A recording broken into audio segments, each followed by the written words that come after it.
The final map for BO6 has just been released, and people are wondering if it's a good map. And the short answer for that is yes, it's good. And for the long answer, I would say, what, you expected me to tell you the long answer? Come on, I'm a YouTuber, of course I'm leaving it till last. So let's get into what I think about the map and enjoy till the end, where I will reveal to you if the Reckoning truly deserves praise or should be discarded as a wreck. See what I did there? Reckoning, wreck. Anyway, let's get into discussing the map, where the first point I want to talk about being the atmosphere. And on this point, I think this map does it quite well. I mean, it truly feels like we've been set into a rundown science skyscraper where zombies have taken over. There is rubble, there's fire, corpses everywhere, which enhances the feel when traversing through this map. Each room you go to being unique and aesthetically pleasing, from fungal rooms to labs to a robot factory, with even more normal typical rooms found in skyscrapers like the lobby area, which I find complement the map, having rooms that ground in reality and rooms that don't. Another thing that complements the atmosphere very well are the colours. You see, most of the maps in BO6, be it the engine or the design team, have made them look desaturated and lacking in good lighting. But with this map, I was quite pleased to look around enjoying the more saturated colours and lighting. So when it comes to the atmosphere of this map, I think they saw how much we enjoyed Shattered Vale and honestly did us one better.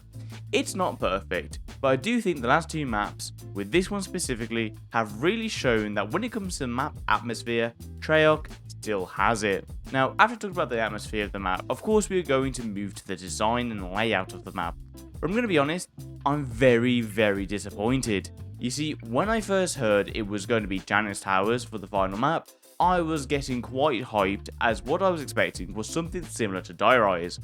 As while I understand a lot of people don't like Die Rise and consider it one of the worst maps in Zombies history, you can't deny the uniqueness it has of being a truly vertical experience in COD Zombies. And while in BO2 it wasn't the best experience it being vertical, in BO6 I was hoping that the Reckoning would try and recreate it, even if only a little. But can we really consider being able to traverse through one tower down one hole on each floor with a parachute truly a vertical map? I don't think so. And while I can't deny it is a vertical map, and while I do enjoy being able to fly down to the lower levels of the tower, adding more varied gameplay style and flow to the map, I don't think this gets even close to what I was expecting from a vertical map, where most of the time you're using elevators and portals, which honestly could have been linked horizontally like in Forsaken, and there wouldn't be much difference. I was expecting for one of the towers to be broken and smashed into the first one, where traversing them would make you utilise the most out of the Omni movement that BO6 has given us, and even forcing people to use the Stamina Augment that negates all fall damage. As while you can use it in the Reckoning to dive bomb down the floors, speeding up traversal of the map, it's not really necessary, as with a well-timed parachute, you get quite close to it without needing to equip it. So while I didn't want a one-to-one copy of Die Rise, I do think it was a shame to have a vertical map with barely any verticality, and not utilising Omni movement to its absolute max. And except for verticality, traversal in the Reckoning is quite nice, and there's quite a few ways to get to places, with loads of fast travels, elevators, and drops you can do to reach any floor you need to. And this is the first map in BO6 where I was genuinely lost for the first time playing it, being confused of its layout, and having to actually put in some effort in learning the map, which isn't a bad thing by the way, where instead of just running and instinctively knowing where I need to go, or it being very linear, the tomb. In this map, you are constantly trying to figure out which is the fastest way with all the options they give you, making you feel like you're a fucking A-star pathfinding algorithm, which is fun. And when talking about the layout and atmosphere, we of course have to talk about the elite and max ammo rounds. So while I'm a fan of having two, technically three, new enemy types, those being Mecha Klaus and the Klaus Commander inside it, and the Bomber Klaus, are fun and unique. Mainly the Mecha Klaus, where I thought it was a bullet sponge and was so unfair, mainly because its electric attack skips shield and hurts you directly, being a bit cheaty, and also has a shield that reduces damage to it until you get rid of the backplate, making it an enemy that's hard to kill, and one that can like 3 to 4 shot you no matter what.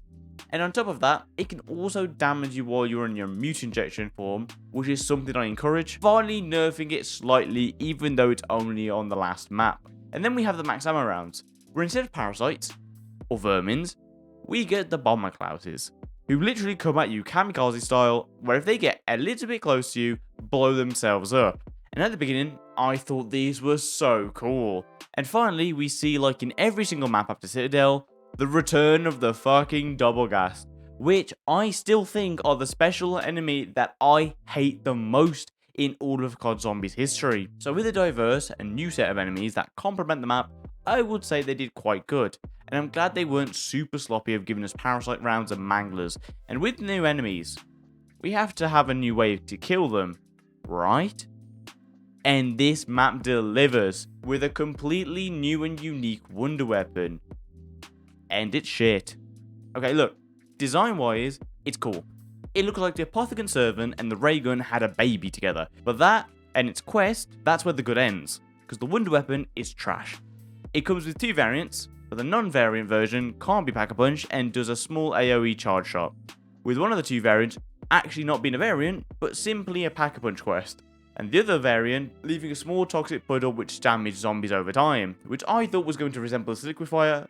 But no, it doesn't. And even for the boss fight, I honestly recommend you don't go in with the wonder weapon, get rid of it, and take in some GS45s or something for crowd control. And on the topic of boss fight, we can finally get into talking about it. Because I'm going to be honest, I'm quite torn.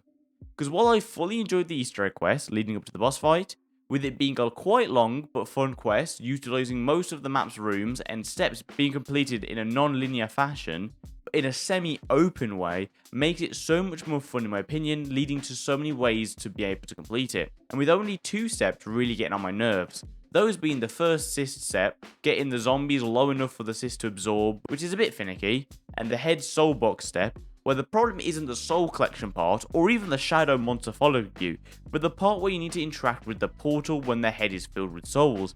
As if you've misjudged the head for being complete, and there are a few zombies in the room when you interact with the portal, and the head is not filled, you'll be teleported instead. And currently, with the portal being a death trap like I explained in my tips and tricks video previously, go and check that out with the iCard above, it's guaranteed you will die or at least lose a dying wish, which makes it so unfair. But except for those two, the Easter egg is super fun, with my favourite step being the Pokeball step, where you capture floating objects with Casimir Pokeballs, and I honestly believe this is the best Easter egg in all of BO6. Now let's talk boss fight, in which we don't get one. No. With this map being the first ever map to feature two different boss fights in all of COD Zombies history, where you get to decide whether to side with Sam or Richtofen, and the boss fights are really shit. Okay. Hear me out on this one. Design-wise, they are sick as fuck. You're on the top of the third tower fighting against a huge robot or Richtofen in a mecha suit, which gives me similar vibes to Nikolai and Gorod, and in terms of mechanics, they're both fun and unique, but the main issue is that they are so unfair, each of them for their own reasons. So let's get into talking about each one of them, starting with Sam. So Sam has 3 phases, with 2 Sam trials in between, which I really think are useless, which can give you a penalty if you get anything other than a legendary reward, and if you do get a legendary reward, you get a perk and a max ammo. With her moveset being a laser, a blaster, shooting out sparks from the center of the map, which changes after phase 1, where she'll then begin to move around the map, and a final attack that will send you up into the sky. And I have no problem with any of these. And Sam isn't a hard boss fight, but holy shit is she annoying to do damage to, as Sam goes invincible so much, and with the amount of health she has, makes this boss more of a chore than it is fun. So much so that when I played this for the first time, with my friends and fellow YouTubers Emple and Wistful, while being a little unprepared, mainly me, because I focused too much on getting my GS45s packed, and we didn't go through the rounds much longer to get my other gun Pack-a-Punched, but the other two had both tier 3 papped gold guns, which were assault rifles, and I used my tier 1 Grey XM Model 4. I know, I was the worst out of the 3, and with the 3 of us, it took us 1 hour. Yes, 1 full hour, which was longer than the Easter egg to do, to get her down to 1/8 of her health, and yes, we lost. But it was 1 hour of being locked in, And it just got so tiresome. We made mistakes, and in these boss fights, one mistake and you're done. And with this being the first time, I thought this had to do with being 3 players. But no, when I did it solo and finally beat her, I still found it to be unfair with the amount of health and immunity phases you have to do. And the worst bit, get ready, this isn't even the most unfair boss out of the 2. Because yes, Richtofen is by far worse than Sam. Where when you get to fight Mecha Richtofen, at first it's the same as any other Mecha Klaus. You shoot the shoulder pads and just shoot his face. Where he spawns in some beefy Commander Klauses and shoots electric balls at you, which isn't that much of a problem. Remember, these attacks bypass your shield, so you gotta be super careful. And once the health bar is gone, and you think you're finally done, but you hear the boss music hasn't finished. And boom, second phase Richtofen. And this one is stupid. Because in this phase, not only he's more aggressive, but he has way too many ways to literally one-shot you. Sometimes even bypassing Dying Wish. His main attack is shooting his Wunderwaffe, which will stun you and do so much damage to you.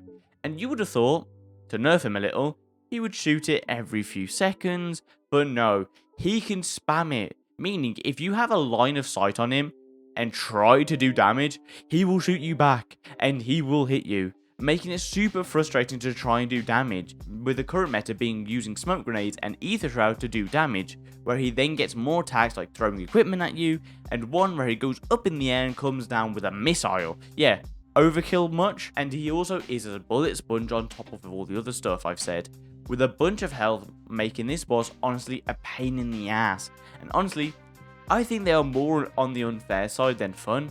And if you're thinking of using the chopper gunner, don't even try, as both of them have ways of getting rid of it. So honestly, when it comes to the boss fights, I do think they're unique, and I do like that there's 2 different options, but I do believe that they made them a little bit too unfair.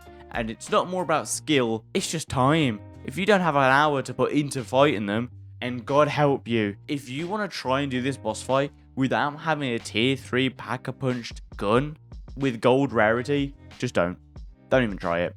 Just wait until round 30-40 to try this boss fight, because you won't get anywhere. And with all of that, you're probably wondering, what do I think about the map? Well, before that, let's call out all of those people who might have skipped till the end to see what I thought without even going through the video. So you skipped all the way here without watching. Did you think I wouldn't have known? You sneaky little rats. Go back and watch the video like the rest of us, or I'll make it so that you'll have to stub your little toe. And with that, do I think the Reckoning is a good map? Yes. All things considered, I do think it's a good map, and I'll give it a 7 out of 10 for my score, with the only problems being that the boss fight feels a bit unfair, and that there is basically no verticality on the map where I thought there would be. And with that, if you've enjoyed, don't forget to comment, smash the like button, and consider subscribing for some more zombies content. And I'll see you guys in the next one. Bye!